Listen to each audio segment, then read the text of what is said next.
Home ബേക്കേഴ്സിന് മാത്രം അറിയാവുന്നൊരു കാര്യമാണ്, ഏത് പാതിരാത്രി ഓർഡർ വന്നാലും അത് നമ്മൾ ആ ഓർഡർ വിട്ടു കൊടുക്കില്ല അല്ലേ. അങ്ങനെ നമ്മൾ ഫിനിഷ് ചെയ്യും. ഇത് രാവിലെ കൊടുക്കേണ്ട ഒരു കസ്റ്റമൈസ്ഡ് കേക്കാണ് കേട്ടോ. ഇത് കാർത്തീമാണ്. കാർത്തീം നമ്മളുടെ പേജിൽ നിന്ന് തന്നെ അവർ റെഫറൻസ് എടുത്ത് അയച്ചു തന്നിട്ടുണ്ടായിരുന്നതാണ് കേട്ടോ.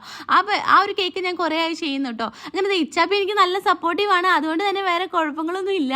ഏത് പാതിരാത്രി ആണെങ്കിലും എനിക്ക് കേക്ക്സ് ഓർഡർ വന്നു കഴിഞ്ഞാൽ 1 hourനുള്ളിൽ തന്നെ നമ്മൾ കേക്കൊക്കെ സെറ്റ് ചെയ്ത് കൊടുക്കും കേട്ടോ. അങ്ങനെ ഈ ഒരു കേക്ക് എന്ന് പറയുമ്പോൾ രാവിലെ കൊടുക്കാനുള്ളതാണ്. അതുകൊണ്ട് തന്നെ ഞാൻ രണ്ടും അതായത് വൈറ്റ് ഫോറസ്റ്റിൽ 2 kg 2 ലെയർ കേക്കാണ്. ഞാൻ രണ്ടും അത് ഫിനിഷ് ചെയ്ത് ഫ്രിഡ്ജിൽ വെച്ചിട്ടുണ്ടായിരുന്നു കേട്ടോ. എന്നിട്ട് രാവിലെയാണ് നമ്മൾ എടുത്ത് സെറ്റ് ചെയ്ത് കൊടുത്തിട്ടുണ്ടായിരുന്നത്. ഞാൻ രാവിലെ തന്നെ ഫോണ്ടിൻ്റെ വർക്ക് ഫുള്ള് കംപ്ലീറ്റ് ചെയ്തിട്ടുണ്ടായിരുന്നേ. അങ്ങനെ ഈ ഒരു കാർത്തികമായതുകൊണ്ട് കുറേ കാസായിരുന്നു കട്ട് ചെയ്യാനും കാര്യങ്ങളും ഉണ്ടായിരുന്നത്. അങ്ങനെ ഈ കാസൊക്കെ ഫിനിഷ് ചെയ്തിട്ട് നമ്മൾ 2 ലെയേഴ്സും ഫ്രിഡ്ജിൽ വെച്ചിട്ടുണ്ടായിരുന്നു. പിന്നെ കസ്റ്റമർ കുറച്ച് ഒരു 1 hour കഴിഞ്ഞപ്പോഴാണ് വന്നത്.